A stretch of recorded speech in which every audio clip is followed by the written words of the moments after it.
Vous êtes-vous déjà demandé comment certaines personnes parviennent à diriger avec autant de courage et de sagesse, même dans les situations les plus difficiles? L'histoire de Déborah, Barak et Jaïl dans la Bible est un parfait exemple de la manière dont la foi et la détermination peuvent transformer le destin d'une nation. Déborah, figure remarquable des Écritures, s'est distinguée comme une dirigeante courageuse et sage. Connue pour sa perspicacité et son discernement, elle a joué un rôle crucial en tant que prophétesse et juge d'Israël. Sa capacité à interpréter la volonté divine et à l'appliquer dans les décisions judiciaires a fait d'elle une dirigeante respectée et admirée de tous.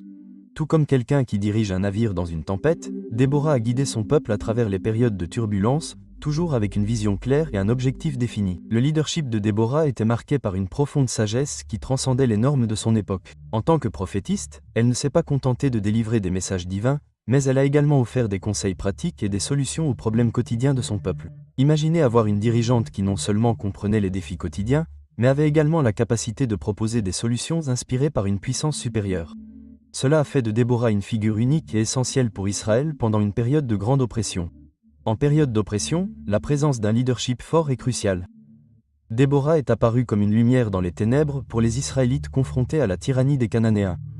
Son leadership reposait non seulement sur sa position, mais aussi sur sa capacité à inspirer et à motiver son peuple à rester fort et uni, tout comme un phare guide un navire en toute sécurité. Déborah a guidé Israël avec fermeté et compassion. Déborah a vécu à une époque de grands défis historiques et sociaux. L'idolâtrie et le péché avaient conduit les Israélites à l'oppression sous le roi Jabin de Canaan. Cependant, au milieu de ce chaos, la figure de Déborah est apparue comme un symbole d'espoir et de renouveau. Elle est devenue une figure centrale non seulement pour ses capacités de jugement, mais aussi pour sa foi inébranlable en Dieu et sa détermination à rétablir la justice et la paix en Israël. L'influence de Déborah sur le peuple d'Israël a été profonde et durable. Sa capacité à communiquer avec Dieu et à interpréter sa volonté a donné aux Israélites un sentiment de sécurité et de détermination. Imaginez vivre dans une communauté où les dirigeants sont en harmonie directe avec la sagesse divine. Ce lien a renforcé la foi du peuple et l'a encouragé à suivre le chemin de la droiture et de la justice. Déborah n'a pas seulement dirigé, elle a inspiré les futurs dirigeants par son exemple. Concrètement, son histoire enseigne l'importance d'un leadership fondé sur des principes éthiques et moraux solides. Les dirigeants modernes peuvent apprendre beaucoup de Déborah, en particulier sur l'importance d'écouter et de comprendre les besoins de leurs fidèles tout en restant fermes dans leurs convictions. Cette approche favorise un leadership qui non seulement guide, mais aussi responsabilise et transforme. La foi était un élément central du leadership de Déborah. Sa capacité à guider son peuple était profondément ancrée dans sa connexion avec Dieu. Cette relation lui a non seulement fourni une orientation spirituelle, mais aussi une base solide pour ses décisions. En période d'incertitude, les dirigeants qui font preuve d'une foi ferme et constante peuvent inspirer confiance et stabilité à leurs fidèles. Déborah est un exemple clair de la manière dont la foi peut être une source de force inébranlable. Un leadership efficace repose souvent sur la capacité à inspirer et à motiver les autres. Déborah en a donné l'exemple par sa foi et ses actions. Elle ne s'est pas contentée de dire aux gens ce qu'ils devaient faire. Elle leur a montré l'exemple en faisant preuve de courage et de détermination. Les dirigeants contemporains peuvent apprendre de Déborah l'importance de montrer l'exemple et de maintenir une vision claire et inspirante, en particulier en temps de crise. L'impact de Déborah sur l'histoire biblique est incommensurable. Son histoire témoigne du pouvoir du leadership inspiré par la foi et la sagesse divine. Même après des siècles, Déborah continue d'être une source d'inspiration pour ceux qui cherchent à diriger avec intégrité et détermination. Sa vie et ses actions sont considérées comme un phare d'espoir et de courage, démontrant qu'un leadership fort et juste peut surmonter n'importe quelle adversité. Déborah nous enseigne que le véritable leadership ne consiste pas seulement à commander, mais aussi à inspirer et à rendre service aux autres. Cette leçon s'inscrit parfaitement dans le chapitre suivant de l'histoire, où nous verrons comment l'oppression d'Israël après la mort du roi Achab a conduit à la nécessité de dirigeants comme Déborah pour les guider dans l'adversité. Après la mort du roi Achab, Israël a connu une période de grands troubles. L'absence d'un leadership fort et juste a conduit le peuple à s'éloigner des voies de Dieu, plongeant dans l'idolâtrie et le péché. Cette décadence morale et spirituelle a ouvert la voie à leurs ennemis pour qu'ils deviennent plus forts et commencent à opprimer la nation élue. L'histoire nous montre que lorsqu'une société perd sa boussole éthique, elle devient vulnérable aux forces extérieures qui cherchent à la dominer. L'idolâtrie, une pratique sévèrement condamnée dans les Écritures, est devenue courante parmi les Israélites. Ils ont commencé à adorer des dieux étrangers, ignorant les commandements de Dieu. Cette trahison spirituelle a non seulement affaibli la relation entre le peuple et son créateur, mais a également rongé le tissu moral de la société israélienne. Tel un arbre dont les racines ont été compromises, Israël a commencé à vaciller, devenant vulnérable à l'influence négative des puissances étrangères. C'est dans ce contexte de décadence que le roi Jabin de Canaan est arrivé au pouvoir, imposant sa domination sur Israël. Jabin, un dirigeant impitoyable, a vu dans la faiblesse des Israélites une opportunité d'étendre son royaume. D'une main de fer, il soumet le peuple, usant d'une puissante force militaire et de stratégies oppressives pour asseoir son autorité. La présence de Jabin représentait non seulement une menace physique, mais aussi un symbole de punition divine pour l'infidélité d'Israël. Aux côtés de Jabin, son commandant, Sisera, joua un rôle crucial dans l'oppression d'Israël. Sisera, connu pour sa brutalité et son efficacité militaire, dirigeait une armée redoutée équipée de chars de fer qui terrorisait les Israélites.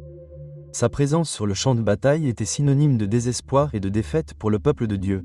La figure de Sisera devint un symbole de la souffrance et de l'adversité auquel Israël était confronté sous l'oppression cananéenne. L'oppression n'était pas seulement militaire. Elle affectait tous les aspects de la vie quotidienne des Israélites.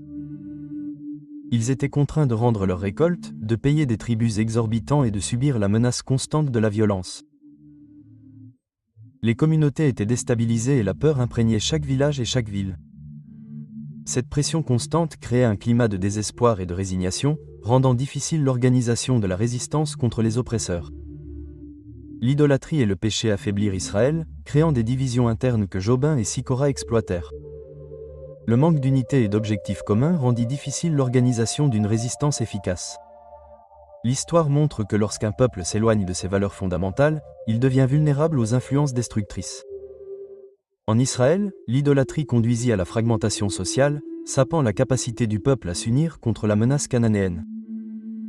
Malgré les adversités, certains Israélites entretinrent la flamme de l'espoir et de la foi. Ils cherchèrent refuge dans les promesses de Dieu et prièrent pour un libérateur qui pourrait les conduire à la liberté. Cette foi inébranlable fut une source de force dans les moments sombres, leur rappelant que malgré l'oppression, Dieu n'avait pas abandonné son peuple. La prière et la recherche de la direction divine étaient des pratiques courantes chez ceux qui refusaient de perdre espoir. La réponse à l'oppression prit la forme de chefs spirituels qui se levèrent pour guider le peuple. Déborah, en tant que prophétiste et juge, était l'une de ces figures. Son leadership offrit non seulement une direction, mais aussi un renouveau de la foi et de l'espoir parmi les Israélites. En temps de crise, la présence de leaders spirituels peut être cruciale pour maintenir la cohésion et la détermination d'une communauté. Déborah a illustré ce besoin en guidant Israël avec sagesse et courage. L'oppression cananéenne, bien que sévère, a préparé le terrain à une intervention divine. Les Israélites ont commencé à réaliser l'importance de revenir aux voies de Dieu et de rechercher sa protection. Cet éveil spirituel a créé un environnement propice à l'action de leaders inspirés comme Déborah, qui étaient prêts à répondre à l'appel divin et à conduire son peuple vers la liberté. La préparation spirituelle était fondamentale pour la victoire à venir. Cette préparation spirituelle a culminé avec l'appel de Déborah à Barak, un chef militaire destiné à affronter Sisera. La partie suivante de ce récit révèle comment Déborah, inspirée par Dieu, a appelé Barak à diriger une armée contre les oppresseurs, montrant que la foi et l'action courageuse peuvent apporter la libération même dans les circonstances les plus difficiles. Déborah, éclairée par la sagesse divine, a reçu une instruction claire de Dieu. Il était temps de libérer Israël du joug oppressif des Cananéens. Avec la fermeté de quelqu'un qui sait que sa mission est guidée par le Tout-Puissant, elle n'a pas hésité à aller chercher Barak, un chef militaire respecté et courageux. La confiance de Déborah en sa foi et en ses visions était inébranlable, servant de phare d'espoir pour son peuple en période d'incertitude. Lorsque Déborah l'a convoqué, Barak s'est retrouvé face à un dilemme. Il a reconnu la gravité de la situation et la nécessité d'agir, mais il a également ressenti le poids de la responsabilité qui lui était imposée.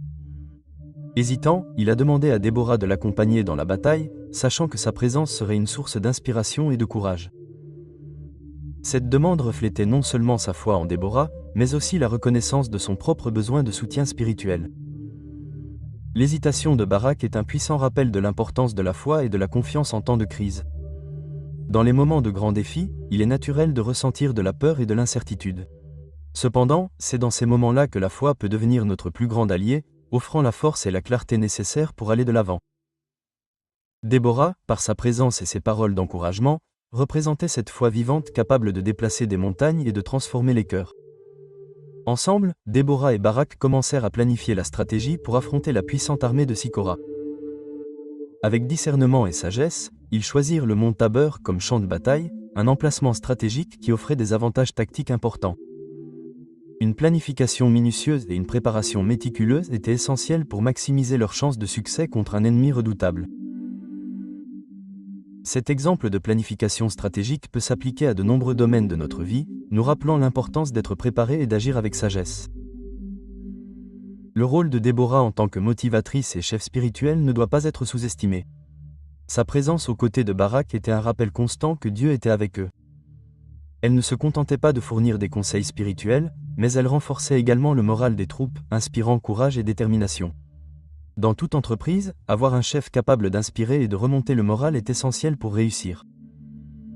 Préparer les 10 000 hommes qui composaient l'armée israélite était une tâche ardue mais essentielle.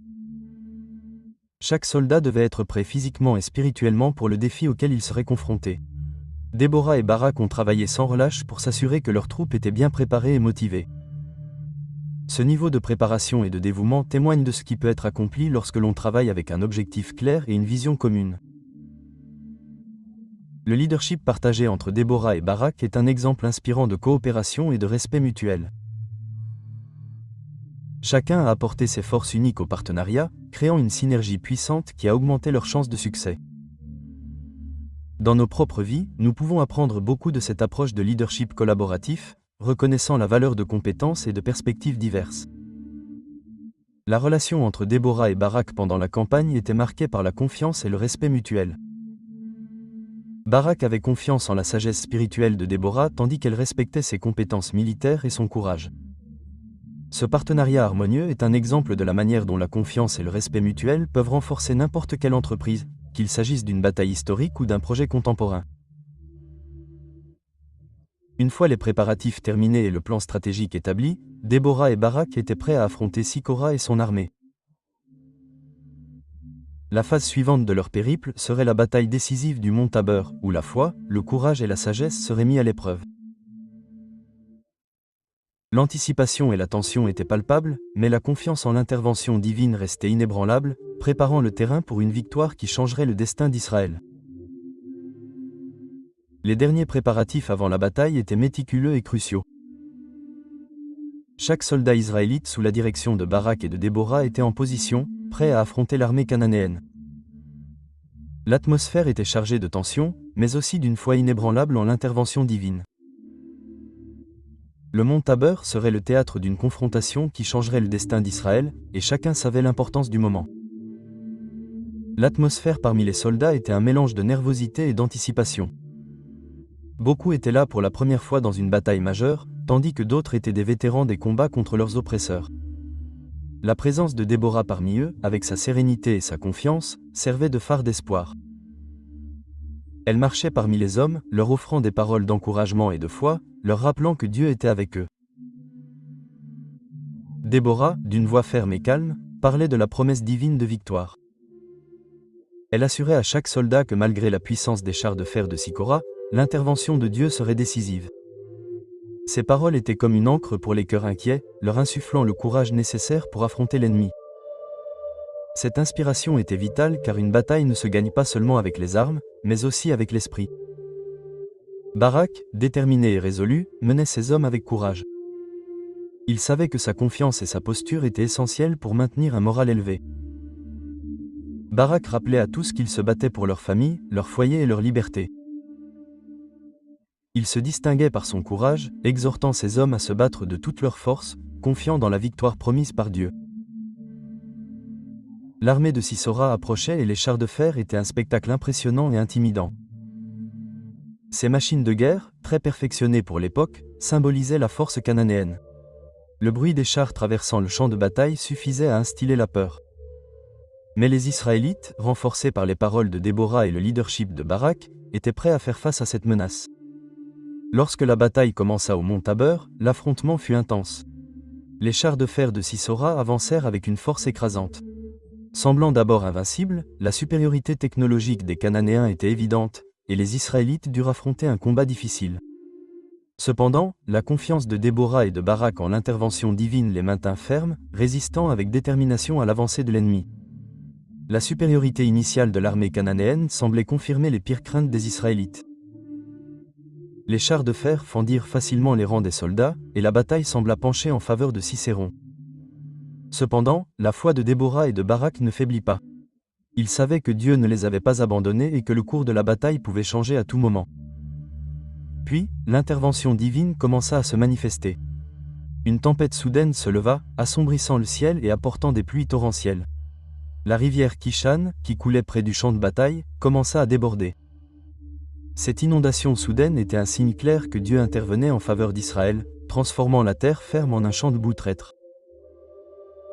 Le fleuve Kishon déborda, inondant le champ de bataille et semant le chaos parmi les rangs cananéens. Les chars de fer, qui avaient été le plus grand avantage de Sicora, étaient désormais enlisés dans la boue. La force de l'ennemi était neutralisée par un phénomène naturel qui ne pouvait être considéré que comme la main de Dieu à l'œuvre. Ce moment critique renversa le cours de la bataille en faveur des Israélites. Les chars de fer de Sira, enlisés et immobilisés dans la boue, laissaient les soldats cananéens vulnérables. La supériorité des chars était neutralisée, et les Israélites virent leur chance de contre-attaquer avec une force renouvelée. L'avantage était désormais clairement le leur, et la détermination de chaque soldat israélite brillait de mille feux. Ce fut un tournant qui changea le destin de la bataille. Les chars de fer étant immobilisés, les Israélites attaquèrent avec vigueur. Guidés par le courage de Barak et inspirés par la présence de Déborah, ils combattirent de toute leur force. La bravoure affichée sur le champ de bataille témoignait de la foi et de la préparation méticuleuse de Déborah et de Barak. La confiance en la victoire divine devenait désormais une réalité. La bravoure des soldats israélites était évidente à chaque affrontement. Ils combattaient avec une détermination farouche, chacun sachant que la liberté de son peuple était en jeu. La foi dans le leadership de Déborah et de Barak et dans l'intervention de Dieu leur donnait une force extraordinaire. Ils ne se battaient pas seulement avec leurs armes, mais avec leur cœur. Inspirés par le but supérieur de leur mission, Sisra, après avoir vu son armée vaincue et ses chars de fer coincés dans la boue, s'enfuit désespérément du champ de bataille. Il savait que sa seule chance de survie était de trouver refuge loin des Israélites victorieux. Dans sa fuite, il chercha un endroit où il pourrait se cacher et planifier son prochain coup. Son esprit était rempli de peur et d'incertitude, sachant que son destin ne tenait qu'à un fil. Épuisé et à court d'options, Sicora se dirigea vers le camp d'Aber le Kénien. Héber et sa famille étaient connus pour leur neutralité dans la guerre entre Israël et Canaan, ce qui fit croire à Sicora qu'il y trouverait la sécurité. À son arrivée, il fut accueilli par Jaël, la femme d'Héber. Le désespoir de Sicora était évident, et il le supplia de l'abriter, confiant qu'il serait à l'abri des Israélites. Jaël, une femme d'un grand courage et d'une grande détermination, accueillit Sicora avec hospitalité. Elle l'invita dans sa tente, lui offrant de l'eau et un endroit où se reposer. Sisora, épuisé et confiant dans la sécurité offerte, accepta l'invitation. Il ne se doutait pas que la prison avait d'autres projets en tête. La confiance de Sisora dans l'hospitalité de Jaël serait son erreur fatale. Jaël offrit à Sisora du lait à la place de l'eau, une boisson qui l'aiderait à se détendre et à s'endormir plus vite. Avec des mots doux et une attitude accueillante, elle le rassure. Sisora, se sentant protégé, baissa complètement sa garde. Il tomba dans un profond sommeil, ignorant le sort qui l'attendait. La tente de Jaël, qui semblait être un refuge sûr, allait devenir le lieu de sa dernière nuit. Pendant que Sicora dormait, Jaël prit une décision courageuse. Elle savait que la présence de Sicora représentait une menace permanente pour Israël et que la prophétie de Déborah devait s'accomplir. Déterminée à agir, Jaël prit un piquet de tente et un marteau. Elle s'approcha silencieusement de Sicora, qui était sans défense dans son profond sommeil. D'un coup ferme et décisif, elle enfonça le piquet dans la tempe de Sira, le tuant sur le coup. La prophétie de Déborah selon laquelle une femme recevrait la gloire pour avoir vaincu Sicora s'est réalisée grâce aux actions de Jaël. Son courage et sa détermination ont été essentiels à la conclusion de cette bataille cruciale. La mort de Sisora a marqué la fin de l'oppression cananéenne sur Israël, apportant une nouvelle ère de liberté et de paix pour le peuple. Jaël, une femme apparemment ordinaire, est devenue une héroïne inattendue. La nouvelle de la mort de Sicora s'est rapidement répandue parmi les Israélites. En entendant parler de la bravoure de Jaël, les soldats et les dirigeants d'Israël furent impressionnés et reconnaissants. L'action de Jaïl ne permit pas seulement de remporter la victoire, elle inspira également les Israélites à croire au pouvoir de la foi et de l'action divine dans leur vie.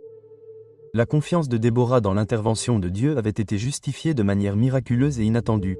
La réaction de l'armée israélite à la mort de Sicora fut marquée par l'euphorie et le soulagement. Ils savaient que la menace posée par Sicora était éliminée et que la victoire était totale. La bravoure de Jaïl fut célébrée et son action courageuse fut considérée comme une manifestation directe de la volonté de Dieu. La victoire sur Sicora symbolisa non seulement la défaite d'un oppresseur, mais aussi la puissance de la foi et de la justice divine. L'impact de l'action de Jah dans la guerre fut profond. Avec la mort de Sicora, le moral des Cananéens fut brisé et leur résistance organisée s'effondra. Les Israélites se sentirent à leur tour renforcés et revigorés. La victoire servit de puissant rappel qu'avec la foi et la détermination, même les défis les plus redoutables peuvent être surmontés. L'histoire de Jaïl est devenue une source d'inspiration pour les générations futures. Jaïl a été reconnue comme une héroïne pour son rôle décisif dans la libération d'Israël. Son courage et son action décisive ont été célébrés dans des chansons et des récits transmis de génération en génération. Le souvenir de sa bravoure a servi de phare d'inspiration pour tous ceux qui sont confrontés à la dépression et aux défis dans leur propre vie.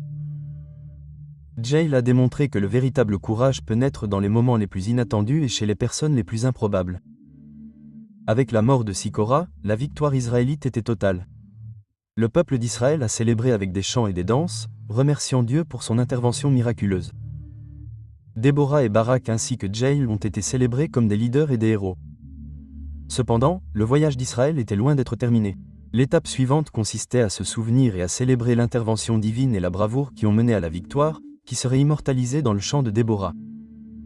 Jaïl est une figure fascinante de l'histoire biblique, non seulement pour son courage, mais aussi pour le contexte dans lequel elle a vécu. En tant qu'épouse d'Héber le Kénien, Jaël résidait dans une tribu qui maintenait une neutralité prudente pendant les conflits entre Israël et Canaan. Cette position neutre rendait son action contre Sicora encore plus surprenante et significative, la faisant passer pour une héroïne inattendue dans le récit d'Israël. Lui et sa famille avaient choisi de ne s'allier directement à aucun des camps dans la guerre entre Israël et les Cananéens. Cette neutralité leur permettait de vivre en paix, mais nécessitait également un équilibre politique délicat. Cependant, en décidant de tuer Sicora, Jaïl brisa cette neutralité dans un acte d'un courage et d'une conviction extrême. La neutralité de sa famille rendait son action encore plus surprenante et percutante. Le rôle de Jaïl dans l'histoire d'Israël est d'une importance vitale. En assassinant Sicora, elle a non seulement contribué à accomplir la prophétie de Déborah, mais elle a également assuré la libération de son peuple de l'oppression cananéenne. Son action a montré que la bravoure peut émerger des personnes les plus improbables et que même celles qui semblent insignifiantes peuvent avoir un impact profond sur l'histoire. La décision de Jaïl de tuer Sira était un acte de courage hors du commun. Dans un monde où la force brute était souvent la monnaie d'échange du pouvoir, l'audace de Jaïl à utiliser son intelligence et sa détermination pour vaincre un commandant ennemi s'est démarquée comme un exemple de véritable bravoure. Son action était motivée par un sentiment de justice et de protection pour son peuple, démontrant que le courage peut se manifester de manière surprenante. Les motivations de Jaïl pour agir contre Sicora étaient claires. Protéger Israël et accomplir la prophétie de Déborah. En prenant cette décision, elle connaissait les risques encourus, mais sa détermination à assurer la liberté d'Israël était plus forte que toute peur. Le courage de Jaïl était motivé par la conviction profonde que son action était nécessaire pour le plus grand bien de son peuple. Le courage et la détermination de Jaïl sont évidents dans chaque aspect de son action. Elle n'a pas hésité à saisir l'occasion qui s'offrait à elle d'éliminer Sicora, sachant que cela apporterait soulagement et libération aux Israélites. Son action a été rapide, décisive et efficace, mettant en évidence sa force intérieure et son engagement envers la cause d'Israël. La première réaction d'Israël à l'action de Jah fut la surprise et l'admiration. La nouvelle qu'une femme, en particulier une femme d'une tribu neutre, avait tué le redouté commandant cananéen se répandit rapidement. L'action de Jaïl accomplit non seulement la prophétie, mais l'éleva également à une position de grand respect et de reconnaissance parmi les Israélites. L'impact immédiat de la mort de Sira fut immense. Sans son commandant, l'armée cananéenne s'effondra rapidement, permettant aux Israélites de consolider leur victoire. L'action de Jaïl changea le cours de l'histoire, offrant un moment décisif qui marqua la fin de l'oppression cananéenne. Son courage fut un facteur crucial dans la libération d'Israël. Jaïl devint un symbole de foi et de courage pour les Israélites. Son histoire fut racontée et racontée, inspirant les générations futures à croire au pouvoir de l'action courageuse et de l'intervention divine. Jael montra que même dans les situations les plus désespérées, la foi et le courage peuvent prévaloir. Elle devint un exemple vivant de la manière dont la confiance en Dieu peut mener à la victoire. La prophétie de Déborah selon laquelle une femme recevrait la gloire pour avoir vaincu Sisera s'est accomplie de manière impressionnante par la prison. Cet accomplissement a non seulement validé le leadership et la vision de Déborah, mais a également souligné l'importance des femmes dans le récit biblique. Par son acte courageux, Jael a incarné la réalisation de cette prophétie, mettant en évidence le rôle essentiel des femmes dans l'histoire d'Israël. Jael a été élevée au rang d'héroïne nationale, reconnue pour sa bravoure et l'impact de son action. Son nom est devenu synonyme de bravoure et de foi inébranlable. Les Israélites ont célébré sa mémoire comme un exemple d'héroïsme et de dévouement à Dieu. L'histoire de Jael a servi de rappel constant de l'importance de la foi et de l'action courageuse. L'importance de Jael dans le récit biblique ne peut être sous-estimée. Son histoire témoigne de l'intervention divine et de la capacité de toute personne, quelle que soit sa position ou son statut, à faire la différence. Jael a illustré l'idée que le vrai courage vient de l'intérieur et qu'avec la foi, tout obstacle peut être surmonté. L'héritage de Jael pour les générations futures est durable. Son histoire continue d'être racontée comme un exemple de foi et de courage. Les générations qui lui ont succédé ont vu dans son action un modèle à suivre. Jael est devenu le symbole que même dans les circonstances les plus difficiles, la foi et la détermination peuvent mener à la victoire. Son histoire est une lueur d'espoir pour tous ceux qui font face à des défis. Les comparaisons avec d'autres personnages courageux de l'histoire montrent que Jael est en bonne compagnie. Des chefs militaires aux défenseurs de la justice, nombreux sont ceux qui ont suivi son exemple de courage. L'action de Jael résonne à travers les âges comme un rappel que le vrai courage ne connaît pas de barrière de genre, de position sociale ou de circonstances. Son histoire inspire chacun à croire au pouvoir de la foi et de l'action décisive. La victoire de Jael est immortalisée dans le chant de Déborah, une célébration de l'intervention divine et de la bravoure humaine. Ce chant célèbre non seulement la victoire, mais souligne également l'importance de la foi et du courage. C'est un témoignage poétique et puissant du rôle de Jael dans la libération d'Israël, préparant le terrain pour le prochain chapitre de l'histoire du peuple de Dieu. Le cantique de Déborah et Barak est l'un des passages les plus inspirants et poétiques de la Bible. Ce cantique, rapporté dans le livre des Juges, célèbre la victoire miraculeuse accordée par Dieu au peuple d'Israël. Après la défaite de Sicora et de ses chars de fer, Déborah et Barak entonnent un hymne de louange, remerciant Dieu pour son intervention divine et saluant le courage de ceux qui ont participé à la bataille. Le cantique de Déborah n'est pas seulement un récit d'événements historiques, mais aussi une profonde expression de foi et de gratitude. Dans le contexte historique et culturel d'Israël, des chants comme celui-ci étaient utilisés pour célébrer de grandes victoires et transmettre d'importantes leçons morales et spirituelles.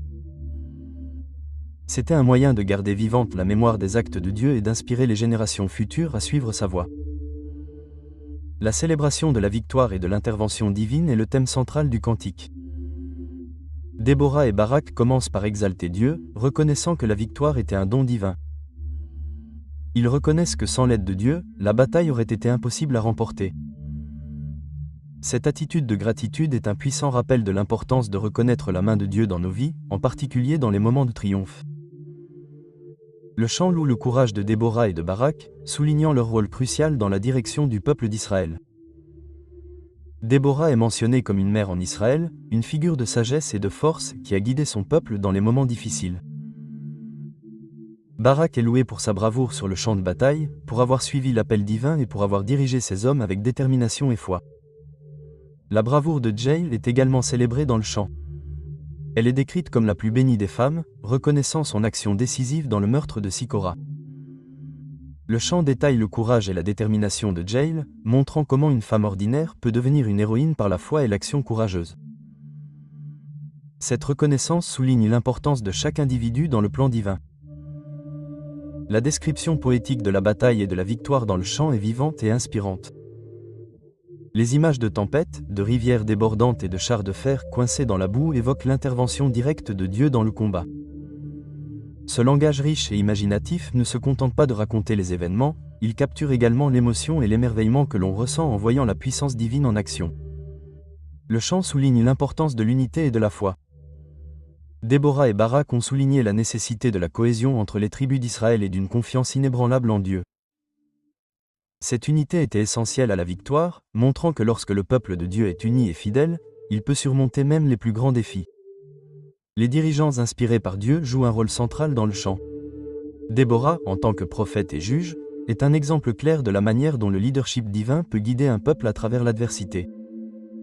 Le chant exhorte les auditeurs à valoriser et à suivre les dirigeants qui sont guidés par Dieu, reconnaissant que ces dirigeants sont des instruments de la volonté divine. La gratitude envers Dieu pour la délivrance imprègne tout le chant. Déborah et Barak expriment à plusieurs reprises leur gratitude pour l'intervention divine, reconnaissant que la victoire était un acte de miséricorde et de grâce. Cette gratitude sert d'exemple à tous, montrant l'importance de reconnaître et de remercier Dieu pour ses bénédictions dans nos vies. Le chant évoque également l'oppression et la rédemption. Il rappelle aux auditeurs les souffrances endurées par Israël sous l'oppression cananéenne et la manière dont Dieu a entendu leurs cris et leur a apporté la délivrance. Cette réflexion sert à rappeler que, quelle que soit la profondeur de la souffrance, la rédemption divine est toujours à la portée de ceux qui gardent la foi.